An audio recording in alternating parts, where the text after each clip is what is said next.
இருக்கிற டிவியில கர்த்தரை துதிக்கிற சத்தம் தான் கேட்கப்படும்னு சொல்லுங்க. என் காதுல இயர்போன் போட்டு கேட்கும் போது நான் கர்த்தரை துதிக்கிற ஆராதனை சத்தத்தை அப்பா அப்பா அப்பா எஸ் எஸ் எஸ் எல்லாம் எங்க பிள்ளைகளுக்கு ஆண்டவரே கர்த்தரை எப்பொழுதும் துதிக்க. ஆமேன் ஆமேன் ஆமேன். அந்த வண்டியில போகும்போது இனி டிஸ்டர்பன்ஸ் வரக்கூடாது. இந்த 69வது நாளில் அந்த அனாயிண்டிங் எங்க மேல வரணும். ஆண்டவரே இதை நீங்க எனக்கு தரணும், இந்த அபிஷேகத்தை எங்களுக்கு தரணும். எங்களை அறியாமலே அந்த ஆராதனை அபிஷேகம் எங்களுக்குள்ள பொங்கி எழும்பட்டும். பாடல் வந்துட்டே இருக்கட்டும், துதி வந்துட்டே இருக்கட்டும். எங்க வாகனம் அப்படியே துதியினால நிரம்பட்டும், எங்க கம்பெனி அப்படியே துதியினால நிரம்பட்டும், என் ஆபீஸ் அப்படியே குதியினால நிரம்பட்டும். ஸ்தோத்திரம் ஸ்தோத்திரம் ஸ்தோத்திரம்.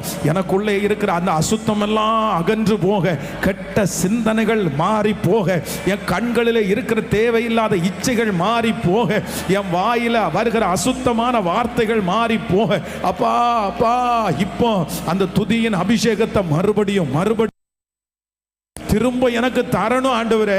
5 வருஷத்துக்கு முன்னாடி நான் ஆராதிச்சது மாதிரி இனி மனசு விட்டு நான் ஆராதிக்கணும், சத்தம் போட்டு ஆராதிக்கணும், அது உங்கள்கிட்ட பேசிட்டே இருக்கணும்ப்பா.